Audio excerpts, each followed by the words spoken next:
this lightens your burden, if this not just lightens your burden, but also give you the feel of how you should study environment, how you should study ethics in general. Trust me, Smash Ethics and the modules of Ultimate Assessment Program, the mentorship module at Civilsdaily are all built around such modules, which put the most practical things up front. And every module starts first with the PYQ. We build none of the theories without knowing how they can be asked in the UPSC Ethics is about analytical precision with respect to your gut feeling. It is not about inquiring whether you know which side you have to err, but it's about knowing what are the nuances of the game. First started with the funda that humans are at the center of everything, okay? And the famous philosophers, Kant and all, they were more about humans first, and everything else is like an appendage to what human need and what human want to conquer. You don't harm them as long as it doesn't harm you back. The last man puzzle states that, let's say you're the last human being on the earth and you're going to die in the next 5 minutes, and you have a detonator that, after you're dead, it will painlessly just detonate the whole earth. Will you go for it? I started my full-fledged preparation after I joined the Ultimate Assessment Program at Civilsdaily. Civilsdaily.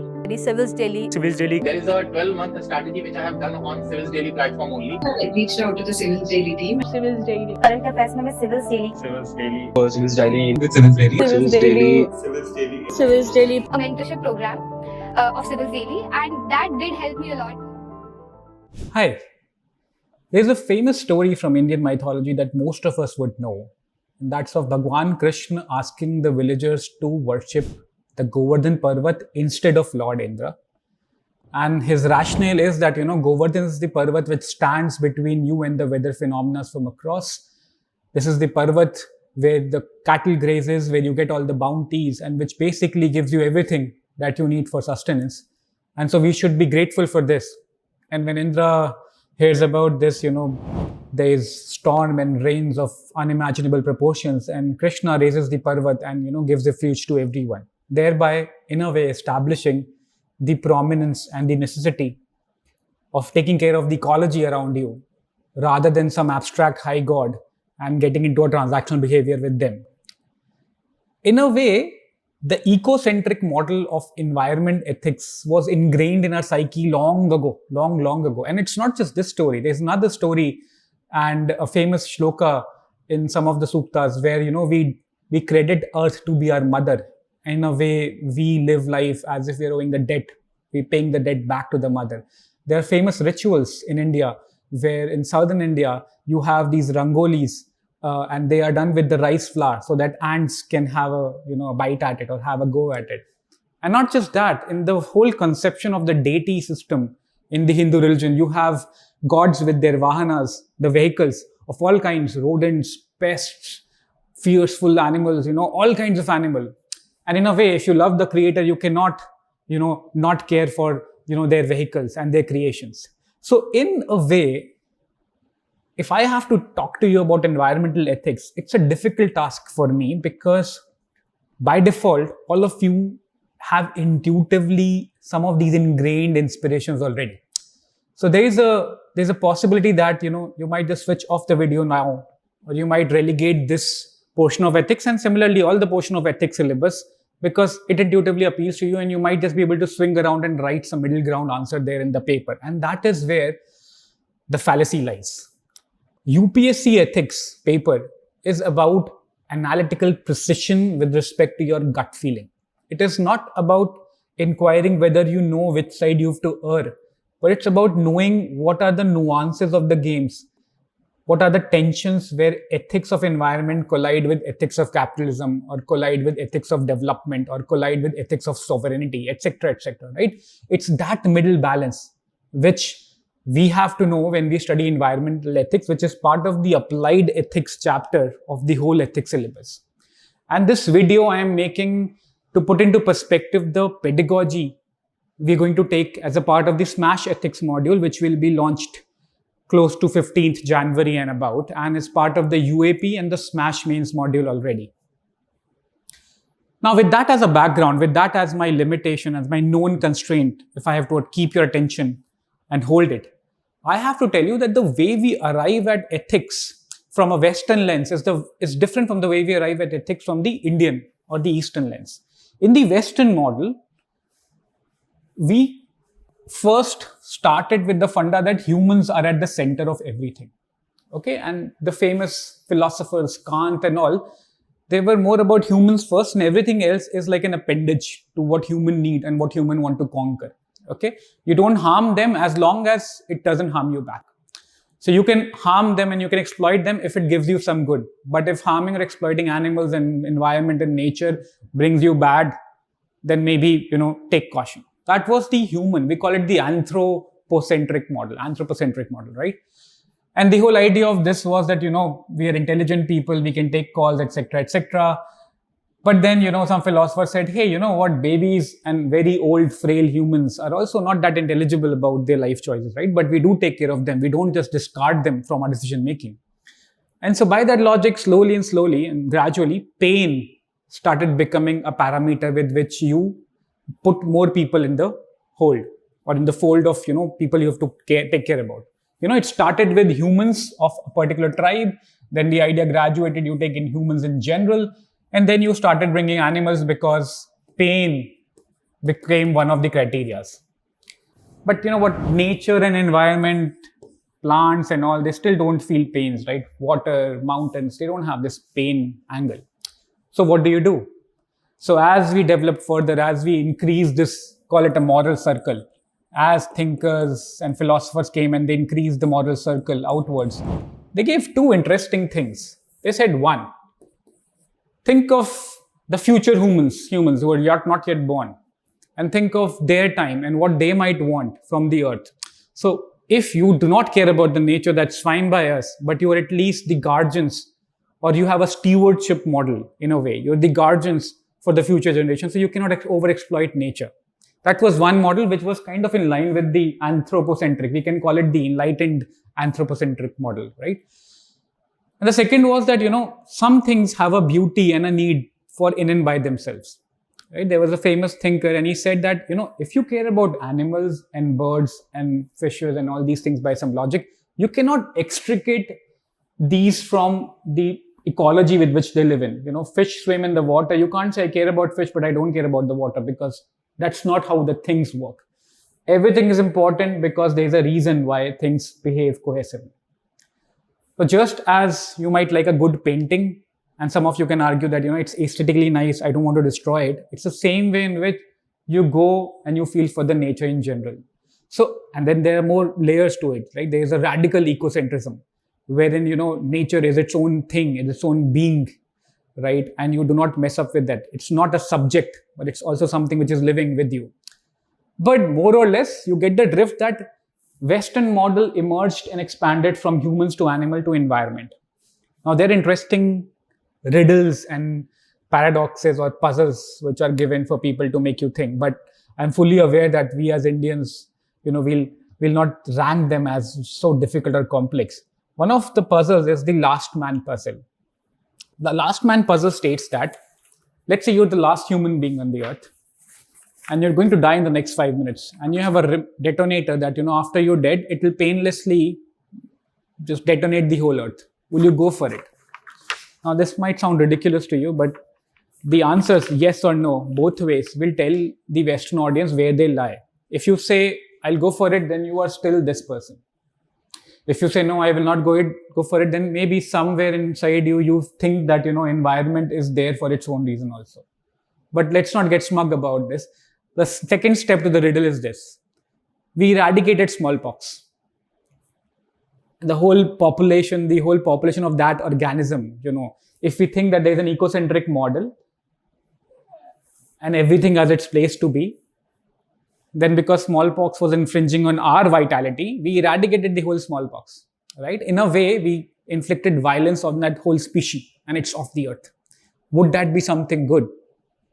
And it makes sense to us that this is a no-brainer, I have to survive.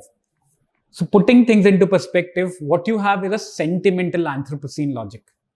Okay? You're not completely Anthropocene, you're not completely ecocentric, you're somewhere in the middle.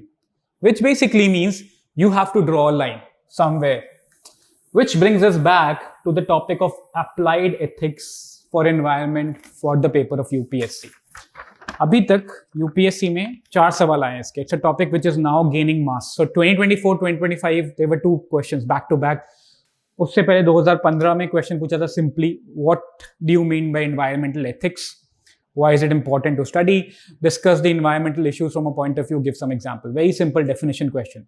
But post that, in 2018, 2024, 2025, UPSC started giving you dilemmas. UPSC started giving you case studies, but put in simple questions like borders versus ecology. Borders need road, but those roads on the mountains will make those structures brittle and they're up for collapse and other issues. Would you go for it? What will win, sovereignty or the ecology? Similarly, dams versus tribals, right? So the dam dilemma came about to be. Where would you err on the side of, right? And this way of questioning and the way we have to think of the answers and the way we have to read environmental ethics is very similar to the way we are reading about essays, the reflective essays. We read reflective essays in the TAS model at Civilsdaily. TAS basically means there is a thesis, which is first view. Antithesis, mostly the thesis is given in the question. Okay, the thesis is something like you have to let the beaker be alone. You have to let the beaker be alone, muddy water be alone so that the mud settles in, which is basically telling you that, let the beaker be aside so that the conflicts settle in, which basically is a way of saying that sometimes some situations become so messy and complex that it's best to take a step back and let it resolve in its own time. That's a thesis. The antithesis is the opposite truth, your buts. And the synthesis is basically a higher wisdom. So in all the essay, in all the ethics question, wherever there is a possibility of having a conflict, having two opposite point of views, which are part of the ethical dilemma, and do not forget, ethical dilemmas are not this is right and this is wrong. Ethical dilemmas only happen when there are conflicting values, both of which are right in a perspective, right? Development versus culture, right? Both have their own positives and negatives. You inevitably will err on one side, but you have to err with caution. And that caution can only come if you've synthesized the whole case properly. Okay? Most of the ethics question will come around these paradigms in all the applied ethics, and we'll see others as well. And you have to, in the back of your head, keep honing your analytical thinking, which is about going the thesis, antithesis, synthesis way. I'll give you some quick examples. I'll also give you the PYQs, because the part of the aim of this session is to give you this kind of thinking, which we're going to apply in every module of ethics that we do under the Smash Ethics banner, so that you attempt the paper with as much analytical and argumentative rigor as is required for a bureaucrat. Let me take an example of what happens when the ethical theories are figured out, but people get stuck in the execution. Okay? So there's a very famous dilemma called the Bureaucrat's dilemma, which is also called the Green Bureaucrat's dilemma. Let's say you're a bureaucrat who scored well in the ethics paper, and you're a DM somewhere, and the minister is pressing hard for you to sign a file. So there is a coastal zone highway which is proposed, and you know that it's cutting through the eco-sensitive region. Let's say CRZ area, which is kind of an eco-sensitive region, right? And the minister tells you that this file needs to be cleared by the evening. Every delay is costing tax dollar, etc., etc. You go ahead and just do that. Now the thesis is this, that as an executive, you must obey the hierarchical command, right? If the minister says you do it, you do it. So there is a hierarchical, as a part of the thesis, the logic is that there is a hierarchical loyalty, because that's the foundation of the service, right? Also, as an antithesis, you might know that blind obedience to any kind of illegal order is wrong, right? That's not what you've signed up for. So the another logic that you would get is, I pledge my allegiance to the constitution, right? Not to the minister. That's an overriding logic to this. So you can out here stall the file and be accused of someone who's holding the development back, because maybe you think that the studies which are done here are not valid, are not done in good faith. And if you say yes to those studies, you might be complicit in what we call an epistemical fraud or epistemical corruption. Epistics is basically knowledge. So if you feel that the core of the study is itself tainted, you cannot err on the side of efficiency, because out here it would be collusion. Because if you have a doubt on that, then it's an epistemic corruption. मतलब कि जो basic report थी वही गलत है, तुम्हें लगता है. Because you might have seen that it's a copy paste of an old report, there is nothing new done, or it's just done for the heck of it, right? These are all genuine, legit scenarios which can happen. It's an epistemic corruption, right? Or if you feel that the local concerns of these are EIA, environmental economic impact assessments जो होते हैं वहाँ पे, you think that यहाँ पर जो local consent है, it's actually a manufactured consent. There's a whole PR and all these narrative machinery, and the consent is manufactured. It's not legit. If you feel that, what are the real things that you can do now?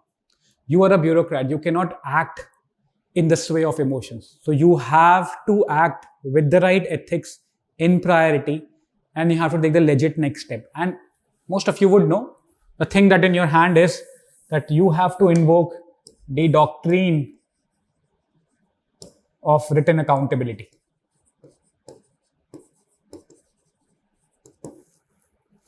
That you can ask those people and ask the minister that I will put my objection that I don't think the due diligence is done right. I'll ask for another re-report. If that is done and I still feel it's out of my task, then I'll just put in my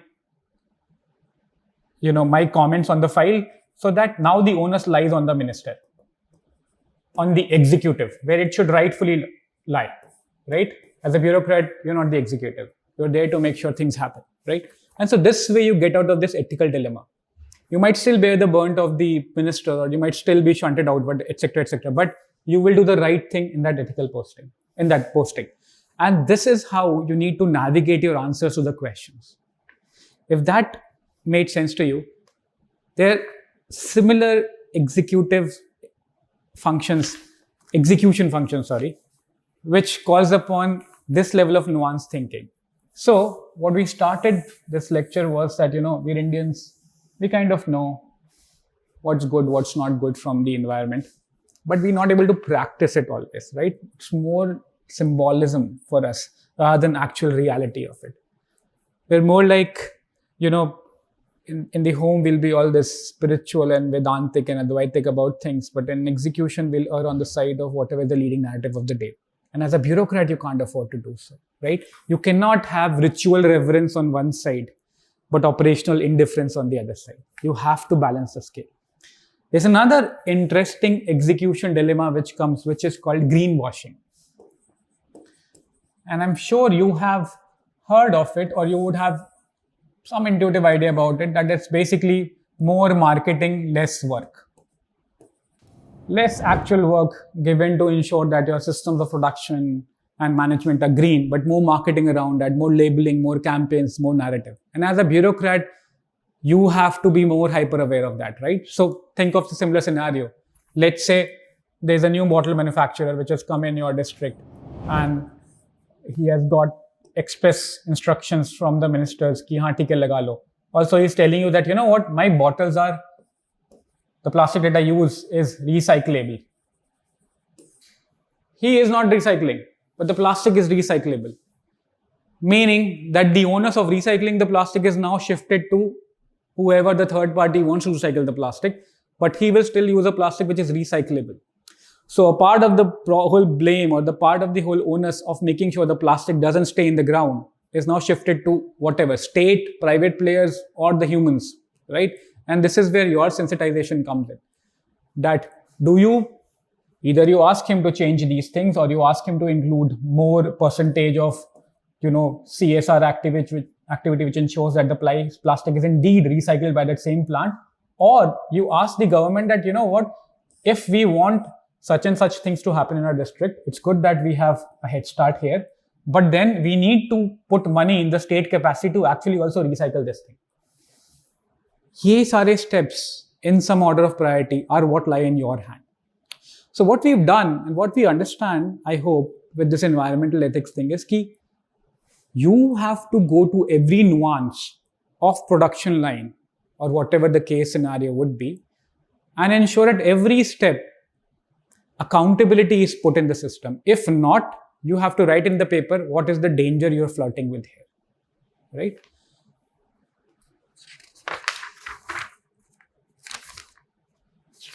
There's a famous, one of the PYQs which came last year in 2025 was that keeping the national security in mind, examine the ethical dilemmas related to controversies over environmental clearance of development projects in ecologically sensitive border areas in the country. Yeah. And I know intuitively you know the idea, right? Intuitively the tension out here, the thesis, antithesis is this, that, on the thesis side, the sovereign has to protect the borders, right? This is what happened when China got in, because all we had were just posts and pillars there, right? So we have to protect the borders. We have to ensure that there is a mobility of our troops at the border areas. Otherwise, we lose our territory. But the ecological, the activist angle would say that, what, if you just dig tunnels and what if these mountains passes, they collapse, then the game over, right? Your army would then be stuck there. Now you anyway cannot mobilize. Correct. And so when you are stuck between these three things, then the right synthesis is that, and I'll tell you the term for that. Right synthesis is called minimal ecological violence. That you will have to err on the side of national security, yes, but what you can ensure is that the drilling of these mountain passes need to be done with the help of highest order sensitive and most technologically advanced machinery. That is where you have to spend extra money because it's worth it. Okay, ये बहुत important है समझने के लिए, because दो चीजों में आता है. This is called the green premium. You have to pay the green premium because you have to sustain the ecology for the future generation, right? Because that is the ecocentric view as well, right? But ये दो चीजों में और भी important है. One, when we talk about electricity generation from a dam, or we have to dam a river or dam a water body, and electricity generation, because that is also important. A good bureaucrat or a good rational mind should think two things, right? One is, in time, in future, the technology needed to generate electricity would be cheaper and alternate. But once the dam is built here, and once this ecological habitat is, exposed to the new realities, those damages might just be irreversible. So if I can plan properly, if I can know that, okay, this area needs 100 whatever units of electricity, right now, as per my planning and as per current day technology or my available knowledge, all 100 has to come from hydropower. But if I can just think properly, maybe some of it can come from solar, maybe some of it can come from any other alternate source of energy, which can maybe reduce the scope of this dam activity. Maybe in future we harness energy from, solar energy becomes even more optimized. We harness energy all from atmosphere. Then you don't need to dam the river, because the impact of these things will be irreversible. So that's a way to think about it. And so same way, that's called the green premium. Maybe we pay the premium higher right now. How do you get the money and finances for this would be a separate reason, right? This is a whole new topic. You go to World Bank, you go to IMF, you have all these international conventions, which is about common but differentiated responsibility.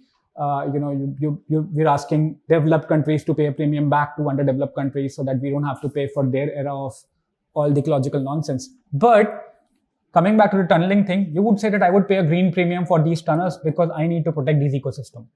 And as soon as this is done, as soon as the tunneling is done, you would say that I would have to involve bioengineering projects to make sure that these slopes are stabilized as the tunnels are being done, and not as an afterthought, not after 2 years when something ruptures here and then you come back to it. ये जितना analytical thinking का nuance है, this is what you have to develop as a part of your applied ethics understanding. And this is what we do at Civilsdaily. And you would see that there are a lot of parallels in the way the essay paper and the ethics paper is being developed over at CD and also at the UPSC. Essay paper is completely reflective, and after reflection you have to write in analytical ways. Ethics paper is purely analytical. There are no marks for fuzzy thinking, there is no marks for wishful advices, there is no mark for feel good, we can't destroy trees, they are the source of, for nothing, no nonsense, no childhood stuff like that, no school nonsense like that, okay? And if you understand this green premium ka logic, that same logic would be applied, let's say, if you're talking about generating solar electricity in Thar Desert. This came from the current affairs topic, right? So, and it's a famous case study. You had Thar, the whole land, which is also the habitat of great Indian bustard, right? And now the ethical dilemma is that one good, which is generate climate solar energy, and another good, which is protect the habitat of animals for the sake of them, and they're clashing together. And it's like giving them a slow death. It's like giving them a slow green death if you don't think it through properly, right? And the way to think it through properly is you have to come up with a synthesis which is beyond that, right? So in this case, the climate argument is that we must build massive solar parks, so effectively we hit the net zero on the climate side. And we hit all our missions and all our international conventions, ke jitne bhi humne protocol sign kiye, right? The conservation argument is that your power lines are actually electrocuting these birds, right? It's destroying their habitat. So you might end up losing all these things. And so the green argument, the green premium argument, which is also called the mitigation hierarchy.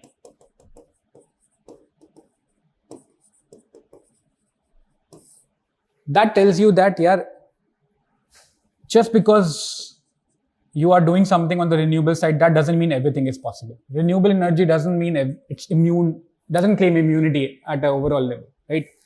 You have to ensure that if you cannot avoid doing this and you must not avoid not killing them, then you overinvest on your infrastructure, right? Maybe up underground transmission lines. Maybe you have solar panels there, but the transmission lines are not overhead, so they do not interfere with the great Indian bustard's habitat. They're underground. And think of more such solutions like that, right? You would see that more or less, as an administrator, you would come up with solutions which will err on the side of finances. So either it's on the side of finances, and if the finances are like a lot, what you're proposing is like heavy on finance, then you say, I'll optimize major footprint. Then you say, I can then either divide the area as to core and buffer and whatnot, right? You have all these things. So this is called mitigation hierarchy, a graded approach towards maintaining a balance. Essay sochna, thinking in terms of thesis, antithesis, synthesis, is a way to put your thoughts analytically proper, rigorously on the paper. And there are many such examples. In the classes, when we read environmental ethics, you'll get this 7-page handout. And if you need that, I can give it to you for download also. But this is how we're going to take care of every part of ethics syllabus so that we analytically complete it.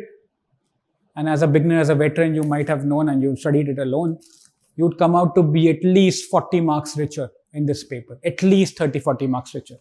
Okay. We'll also study thinkers, but as the funda of Civilsdaily goes, pehle fundamental samajh lo, uske baad thinkers and their quotes are the shiny things which you can, sprinkle on top of your answer to sound more intellectual. And you'll also have to understand and remember the boring details of life so as to make sure your arguments are backed by example, they're substantiated by examples. But this is how we'll progress with the ethics part. I hope this makes sense. I hope it lessens the information burden on you so that you understand that everything has a place. There's a way, there's a method to madness to study ethics, which we don't ignore, but it rests on our blind spot because we think we know it. It makes intuitive sense, so we don't know what the heck is all about arranging things into some frameworks. That is actually the big deal, right? I can tell you one more thing. In fact, the most interesting thing as I started researching was the greenwashing, right? Greenwashing is a problem not because they're lying, not because they're not investing in actual green production line and just marketing about it. It's difficult and it's bad because of two main important things. One, there's an information asymmetry. The producers, the corporate know what they're doing wrong. But because they withhold that information or they produce it in some obfuscating terms, आपको पता होगा ना food labels के पीछे भी you'll not be able to peruse through it properly and figure out क्या है क्या नहीं है. That information asymmetry basically impacts your choice as a customer. Your informed consent goes off for the toss. Second is there's a distraction effect. Because of a lot of greenwashing, we believe everything is nice until some activist or some government agency They do the whole recce and they realize, oh, it was all hogwash. And at all the time it took from, from whatever they were marketing till now that the myth is busted, is a time lost. That's called a distraction effect. And now it takes a lot of cognitive effort on our side to rewire our brains to actually stand up and talk about that. And greenwashing is not just simple labeling, food labeling thing. It is one जो मैंने आपको बोला कि 100% recyclable trap, right? Those are things where you play with words or you play with the production line. Let me tell you 2 more ideas around that. Okay. And they are technical terms, they are jargons which you should know as you become more mature in your ethics paper. The move from recycle to recyclable is basically called displacement of responsibility.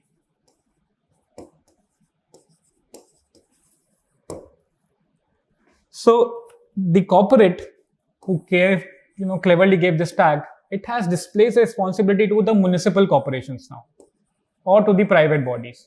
उसका कुछ नहीं, उसने हाथ छोड़ लिया. ठीक है, and if you do not spot it, if you're not aware of it, and if you don't find it and nip it in the bud, you're gone.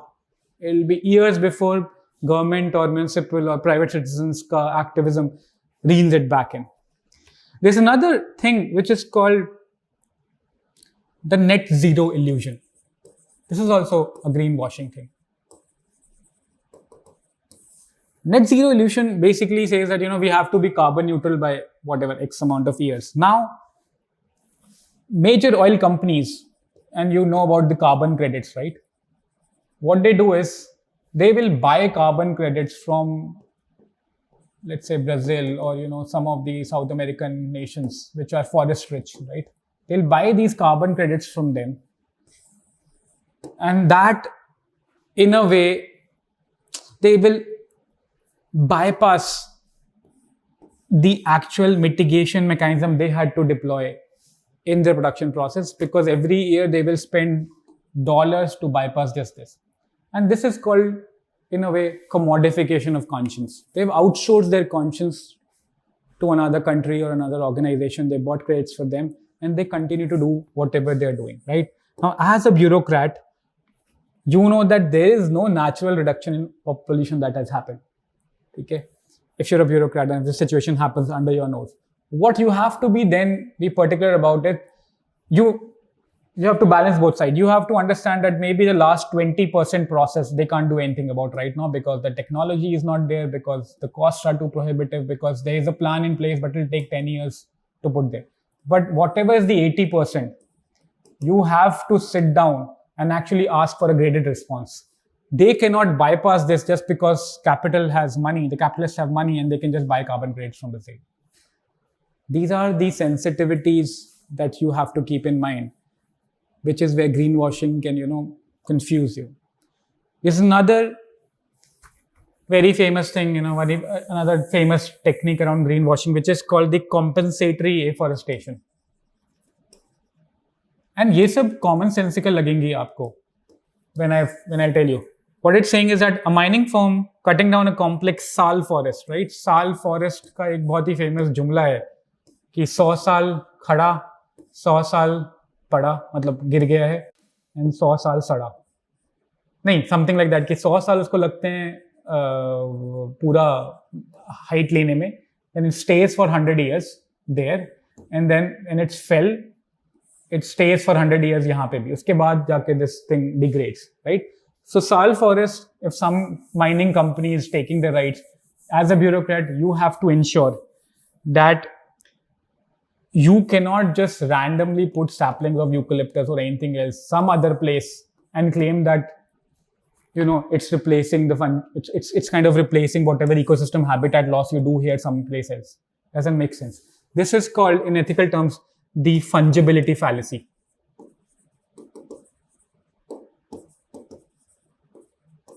Fungibility fallacy basically in environmental ethics means that you are treating nature as a swappable asset. Okay, you're basically reducing the complex web of life. जो मैंने बताया था ना यहाँ पे शुरू में ecocentric view में कि मछली है, the whole ecosystem है, and sentient वाले जो animals, जब तक animals तक आए इनके circle तो कह रहे I like fishes and I like all these animals, but water पे I really do not have an opinion. That's not how it is.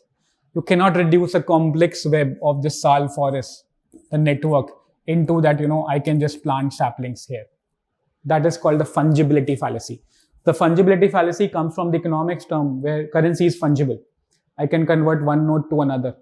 I can convert 10 rupee notes into 1 rupee notes of 10 count, right? That makes logical sense in economics. That makes no sense when environment is concerned. So again, your response has to be graded, has to be nuanced.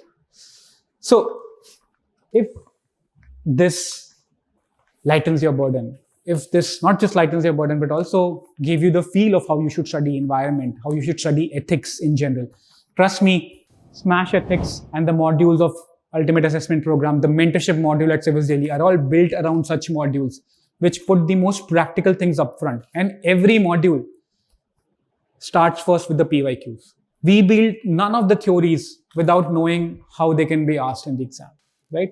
At CD, everything is PYQs and micro theme first. Okay, so whatever time you spend with us in the Padhai Likhai is bang on buck for your time spent. I'll see you in the classes. I wish you happy holidays and hope your preparation stays analytical. Hope your preparation stays rigorous. Hope you have economy of words. Hope you keep fine-tuning your opinion so that you get the maximum marks when you smash the mains next year. I'll see you in the next video. Have a good day.